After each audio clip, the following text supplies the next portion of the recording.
தாவேக்கா ஆட்சி அமைக்கணும், விஜய் சிஎம் ஆகணும், இதற்கு இதுதான் வலுவான காரணம்னு ஏதாவது காரணம் இருந்துச்சுன்னா முன்வைங்க. ஊழல் நடக்காது விஜய் ஆட்சியில, அது மட்டும் தெரியும். சரி, அழகான டாபிக் வந்துட்டீங்க. எத்தனை ஆண்டுகளா விஜய் திரைப்படத்துறையில் இருக்காரு? 30 ஆண்டுகள். 30+ அவரே சொல்றாரு. 30 ஆண்டுகள். 30 ஆண்டுகளில் இவர் ஈட்டிய சம்பளம், இவர் சேர்த்து வைத்திருக்கிறது, இவருடைய பேங்க் பேலன்ஸ் எல்லாமே சேர்த்து ஒரு 5000 கோடி வந்திருக்கணும். குறைஞ்சது 2500 கோடி. ஆனா எவ்வளவு டிக்ளேர் பண்ணிருக்காரு? எங்க போச்சு அந்த மத்த பணம் எல்லாம்? ஒரு ஆக்டருக்கு யார் சம்பளம் தருவாங்க? தயாரிப்பாளர். நீ எங்க வருவேன்னு எனக்கு தெரியும். அதுக்கு என்கிட்ட இருக்கு. டைரக்டா பாத்தீங்கன்னா சன் பிக்சர்ஸ் அவங்களா இருக்காங்க. உதயநிதினே சொல்லு, ரெட் ஜெயண்ட்னு. ரெட் ஜெயண்ட் இருக்காங்களா சார்? ஆமா. அப்ப அவங்க உதயநிதி ஊழலை பத்தி பேசினாரா? நான் தூயவான் உதயநிதி சொன்னாரா? நான் தூய கட்சின்னு சொன்னாரா? தூய கட்சின்னு சொன்னது யாரு? நான் தூயவான்னு சொன்னது யாரு? தூய சக்தி. உடனே அமைதி ஆகிற இவ்வளவு நேரம் உடனே பதில் சொன்ன. நான் தூயவன், ஊழல் செய்ய மாட்டேன், ஒரு பைசா வாங்க மாட்டேன், யாரையும் வாங்க விட மாட்டேன். இவர் வாங்கின கருப்பு பணத்துக்கு என்ன பொருள்? இப்போ நான் காசு கொடுத்தானே சார் ஒருத்தன் வாங்குவாங்க. அப்ப அவங்களுக்கு எப்படி சார் காசு வருதுன்னு கேட்கலாம் சார். ப்ரொடியூசர்ஸ் கேட்ட கேள்வி உனக்கு விளங்குச்சா? தன்னை தூயவான் என்றும் தன் கட்சி தூய கட்சி என்றும் ஊழலே செய்ய மாட்டேன், யாரையும் வாங்க விட மாட்டேன்னு சொன்னவரு இதுவரைக்கும் செய்த ஊழலுக்கு சொல்லியிருக்காரா? விளக்கம் சொல்லியிருக்காரா? ரஜினிகாந்த் சொன்னாரு, உங்களுக்கு தெரியுமா? ஆமா, நான் கருப்பு பணம் வாங்கியிருக்கேன். அது உங்க விஜய் ஏன் சொல்ல துணியல? என்ன தூய கட்சி, என்ன ஊழல்? சரி சார், அப்போ இவர் கட்சி ஆரம்பிக்கிறதுக்கு அப்புறம் நான் இந்த மாதிரி கரப்ஷன் ஒழிப்பேன். அப்ப வாங்கினதுக்கு என்ன கணக்கு சார்? அதே மாதிரி அப்ப மினிஸ்டர்ஸ் கூட ரூலிங் பார்ட்டில அப்ப நீங்க மாற்றம் இல்ல. அப்ப நீங்க மாற்றம் இல்லை. சரி, இதுக்கப்புறம் அவங்க ஊழல் செய்தார்கள், நீங்களும் ஊழல் செய்கிறீர்கள். ஊழல் சினி ஃபீல்டு பாலிடிக்ஸ் வேற தானே சார். இப்போ ஒரு பொலிட்டிக்ஸ் ஒரு சர்வீஸ் பண்ற ஒரு பர்சன் வந்து கரப்ஷன் பாலிடிக்ஸ் வேற. நீங்க பாலிடிக்ஸ் வந்துட்டீங்களே, அதான் சார். அப்ப சினி ஃபீல்ட்ல பண்ண கவர்மெண்ட் என்னோட பணம் பண்ண மாட்டாங்க. உன் பணத்தையும் சேர்த்தா விஜய் திருடி இருக்காரு. சரி, என் காசு தான் திருடுறாரு. என் காசையும் திருடலாம், நான் கேட்க தானே செய்வேன். என் காசை தான் ஒரு படத்துக்கு மூலமா இன்டைரக்டா திருடுறாருன்னு வச்சுப்போம். ஒரு ஆக்டர் நடிச்சு திருடுறது ஒரு கம்மியான ஒரு தண்டனையா? ஒரு சர்வீஸ்ல இருக்கிற ஒரு மினிஸ்டர் திருடுறது ஒரு கம்மியான தண்டனையா சார்? கருப்பு பணம் கருப்பு பணம் சார். கருப்பு பணம் ஊழல் தானே. ஊழல் தான் சார். எல்லாம் ஓகே. 2 கோடி ஊழல் தானே சார். 10 லட்ச ரூபா இருந்தாலும் ஊழல் தான் சார். என்னப்பா பேசிட்டு இருக்கோம் சார்? முடிஞ்சு போச்சுல்ல சார். விஜய் ஊழல்வாதின்னு ஒத்துக்கிறீல்ல? விஜய் ஊழல்வாதின்னு ஒத்துக்கிட்டு இல்ல? சினிமா சைடுல ஊழல்வாதியா இருக்கான். சரி, அரசியல் வந்து ஏன் சினிமா ஊழல் வேற, அரசியல் ஊழல் வேற சார். Difference impact. இப்போ தம்பி, என்னப்பா சினிமால இருந்து உனக்கு 10 லட்சம் கொடுத்தா வாங்கிக்க மாட்டியா? அரசியல்ல இருந்து 100 ரூபாய் கொடுத்தா வாங்கிக்க மாட்டியா? காசு தானப்பா. திருட்டு தானப்பா. ஆமா சார்.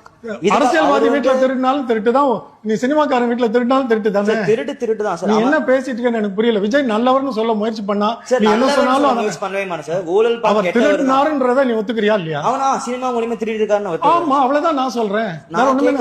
சரி, அவர் இப்படி திருடானா பாலிடிக்ஸ்ல மினிஸ்டர்ஸ், பவர்ல இருக்கிற மினிஸ்டர்ஸ் எப்படி சார் அப்படி திருட முடியும்? ஒவ்வொரு மினிஸ்டர்ஸும் பதவி ஏற்கிறதுக்கு முன்னாடி என்ன சொல்லுவாங்க?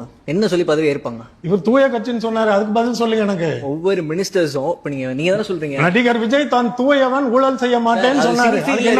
அது சினி ஃபீல்ட்ல இருக்கிற போது என்னங்க சினி ஃபீல்டு? நீங்க பணம் தானே. சினி ஃபீல்டு வேற, பாலிடிக்ஸ் வேற. நம்ம மென்ஷன் பண்றது ரீசன் வேற.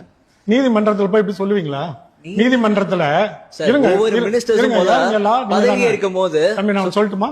ஏய்ப்புன்றது கவர்மெண்ட் அரசை ஏமாத்தினாரு, இந்த சமூகத்தை ஏமாத்தினாரு, தமிழ் மக்களுக்கு வந்து சேர வேண்டிய பொது பணத்தை ஏமாத்தினார். வரின்றது என்னது? 30 வருஷம் திருடிட்டு என்ன திடீர்னு தலைவராய் தூயவான்னுக்கிறதா என் கேள்வி. இவ்வளவு 70 வருஷமா ஒருத்தங்க திருடிட்டு கட்சி நடத்திட்டே தானே sir. Very good, that's my point. அப்ப அவனும் திருடன், நீயும் திருடன் தானே. மாற்றம்னு சொன்னீங்களே, அப்ப மாற்றம் இல்ல. நீ என்ன தெரியுமா உங்க பாயிண்ட்ல இருந்து என்ன தெரியுமா மக்கள் விளங்கிக்குவாங்க? கவுன்சிலர் திருடுறான், எங்க ஹீரோ திருட கூடாதான்னு. அதான் நானும் சொல்றேன். தப்பு தான் சார் சொல்றேன். அவன் முடிஞ்சு போச்சு பாது. உங்க ஆளு திருடான்னு சொல்றீங்க. திருட தப்பு தானே. கருப்பு பணம் வாங்கினவன் திருடன் தானே. நீங்க என்ன ஊழலை பத்தி பேசுறது நான் கேக்குறேன். எனக்கு சரியான கேள்வி என்ன கேளுங்க. திமுக இவ்வளவு வருஷம் ஊழல் பண்ணிட்டு தானே சார் இருந்திருக்காங்க. 10 வருஷம் இதுக்கப்புறம் வர திமுக பண்ணிச்சுன்னு சொல்றீங்களா? 50 ஆண்டுகள் ஊழல் பண்ணிச்சு திமுக. ஒரே ஒரு ஆண்டுதான் ஊழல் பண்ணிச்சு தாவேக்கா. அதனால மன்னிச்சிடலாமா? அமௌண்ட் டிஃபர்ஸ் ஆகும் சார். இப்போ 1 லட்சம் அது அமௌண்ட் டிஃபர். சரி, அது 1000 கோடி. இவர் 100 ரூபாய் மட்டும் தான். 100 கோடி பண்ணாரு. இவங்க பவர்ல இருந்து 1000 கோடி எப்படி பண்ணாங்க சார்? இவன் வாட்ஸ் யுவர் பாயிண்ட்? தூயவரா? இதுக்கப்புறம் சரி cinema தூயவரா? he claims to be holy. நான் சொல்றேன் சார். நீ அத நல்லா அவர் சினிமா ஃபீல்ட்ல ஒரு தப்பு பண்ணி வந்தாருன்னு வெச்சுக்கலாம். அப்ப மாற்றம்னு நீங்க சொல்றதுக்கு இடமே இல்ல. கருப்பு பணம் வாங்குனவனும் கெட்டவன் தானே, தப்பானவன் தானே. so Vijay is not a change. you cannot vote for மாற்றம். அவரும் தவறானவர் தான் சொன்னா ஒத்துக்குவாயா? சொல்ற வரைக்கும் அசியூம் பண்ணாத. தவறானவனுக்கு வக்காலத்துக்கு வராத. நீ என்ன இளைஞன்? நான் வந்து யாருக்கும் சப்போர்ட் பண்ணுவேன். இப்போ நீ விஜய் சப்போர்ட் பண்ணியா என் ப்ராப்ளம் இல்ல, தப்ப நியாயப்படுத்தாத சார். நான் அதெல்லாம் சொல்லிட்டேங்க சார், விஜய் பண்ண ஊழலும் தப்புன்னு தானே சார் நான் சொன்னேன். அவ்வளவுதான், முடிஞ்சிருச்சு. டென்ஸ் தேர். ஓகே, அடுத்தது. ஓகே, ஃபர்ஸ்ட் நான் ஸ்டார்ட் பண்றது ஒரு திருக்குறளோட ஸ்டார்ட் பண்ணணும்னு நினைக்கிறேன். நல்லா இருக்குமா கேட்க? தாவேக்காவோட அந்த அதெல்லாம் குரல் பரவாயில்ல. நினைக்கிறேன். திருக்குறள் தாவேக்கா அது இல்ல. இல்ல தாவேக்கா இப்ப நாங்க பரவாயில்லங்கறேன். Okay fine sir. சோ அதாவது இவங்க கட்சியில ஒரு ஒன் ஆஃப் த திருக்குறளா இருக்கு. அதை சொல்லி ஸ்டார்ட் பண்றேன். பிறப்பொக்கும் எல்லா உயிர்க்கும் சிறப்போவா செய்தொழில் வேற்றுமையான். நான் என்ன நினைக்கிறேன்னா, வாரிசு அரசியல் இல்லாம இது இருக்கு தாவேக்கா. சோ இப்போ கரண்டா பாத்தீங்கன்னா இவங்க வந்து ஒரு வாரிசு அரசியலா இருக்கு. எதை வச்சு நான் சொல்றேன்னா, எனக்கு இருக்க புரிதலை வச்சு சொல்றேன். மூத்த தலைவர்கள் இருக்காங்க. சோ இவங்க எல்லாரையும் விட்டுட்டு உதயநிதியை வந்து ஏன் டெப்யூட்டி சிஎம்மா வந்து ஆக்குனாங்கன்னு தெரிஞ்சுக்கலாமா? எனக்கு அதுக்கான அண்டர்ஸ்டாண்டிங் தெரியல. சோ அதனால உங்ககிட்ட கேக்குறேன். இந்த வாரிசு அரசியலால் தமிழக மக்கள் இழந்தது என்னன்னு எனக்கு நீங்க சொல்லணும். சீனியரா இருக்கிறவங்களுக்கு ஏன் வாய்ப்பு கொடுக்கலன்னு சொல்லி கேக்குறேன். அதான் அந்த கட்சியிலேயே நிறைய அவங்கெல்லாம் உன் சித்தப்பா பெரியப்பாவா, மாமா மச்சானா? நீ அவங்களுக்காக ரொம்ப கவலைப்படுறியா? தமிழக மக்களை பத்தி கவலைப்படுறியா? இல்ல எப்படின்னா, இப்போ ஃபார் எக்ஸாம்பிள் இப்போ இல்லம்மா, எனக்கு புரியுது.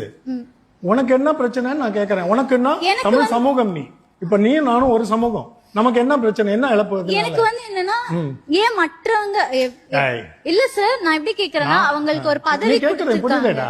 அவங்களுக்கான வாய்ப்பு இல்லையோன்னு தோணுது. அவங்களுக்குள்ளே இருக்கு. அந்த கட்சியில இருக்க 4 வயசானவங்களை பத்தி தான் உன் பிரச்சனையா தமிழ்நாடு இருக்கா? அவனுக்கு பதவி கிடைச்சா கிடைக்கலன்னா உனக்கு எனக்கு என்னம்மா? அப்படி இல்ல சார், நான் அப்படி சொல்ல வரல. பின்ன என்னதான் சொல்ல வரேன்? எல்லாருக்குமே வாய்ப்பு கொடுக்கணும் இல்லையா? வெளியே தெரியாது சார். அது பாருமா, எது நமக்கெல்லாம் இப்ப பிரச்சனை? எங்க வாக்களிக்க போறோம்? அங்க வயசான துரைமுருகன் வெல்லணும் நம்ம வாக்களிக்க போறோம்? தமிழ்நாட்டுக்கு ஏதாவது நல்லது நடந்துடாதா?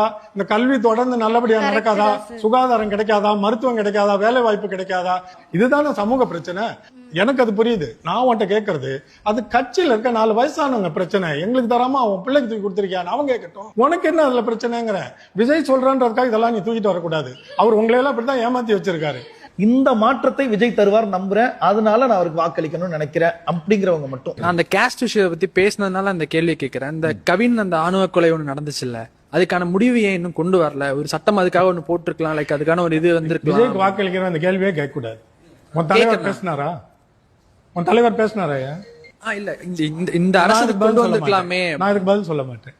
ஏன்னா உங்க தலைவருக்கு தகுதியானவர் இல்ல.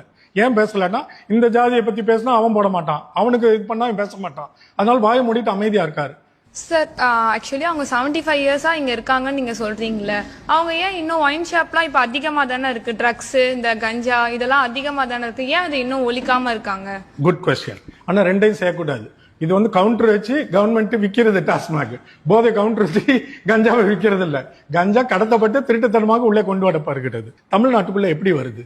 இப்போ இந்த அரசுனாலன்னு உங்க தலைவர் விஜய் சொல்லிட்டே இருக்காருல்ல, அது வந்து தேர்தலுக்காக ஆள்கிற அரசின் மேல குற்றச்சாட்டு சொன்னாதான் வாக்குகளை எதிர்ப்பார்க்க கொண்டு வர முடியும். அதனால போதை கலாச்சாரம், இளைஞர்கள் சீரழிந்துங்கிறாரு. ஒரு குறிப்பிட்ட அரசியல் பின்னணி உள்ள ஒரு அமைப்பு தமிழ்நாட்டுக்குள்ள ஒரு அவலத்தை நிகழ்த்தி கெட்ட பெயர் கொண்டு வந்து இளைஞர்களை போதை கலாச்சாரத்தில் சீரழித்து இங்க ஆட்சியை பிடிக்க வேண்டும் என்று கீழ் வழியாக தவறான வழிகளில் முயன்று கொண்டிருக்கிறார்கள். வட இந்திய தொழிலாளர்கள் மூலமாக, பயணிகள் மூலமாக, இன்டர்நேஷனல் டூரிஸ்ட் மூலமாக தமிழ்நாடை எப்படியாவது கைப்பற்றிட மாட்டோமா, எப்படியாவது சீரழிச்சிட மாட்டோமான்னு இந்தியா முழுக்க அவர்களுக்கு பெரிய ஆளுமை இருக்கிறது. மிகப்பெரிய தொழிலதிபர்கள் அவர்கள் பாக்கெட்டுக்குள்ள இருக்கிறார்கள். இதையெல்லாம் தாண்டி இவ்வளவாவது கண்ட்ரோல்குள்ள வைக்க முடியுதுன்னு நாங்கெல்லாம் வந்து பாராட்டி ஸ்டாலின் ஐயா பின்னாடி, சீஃப் மினிஸ்டர் பின்னாடி நின்றுட்டு இருக்கிறோம். நம்ம ஊருக்குள்ள பீகார் தொழிலாளர்கள், உத்தரப்பிரதேசல இருந்து தொழிலாளர்களா வந்துட்டு இருக்காங்கன்னு மட்டும் நீங்க நினைக்கிறீங்க.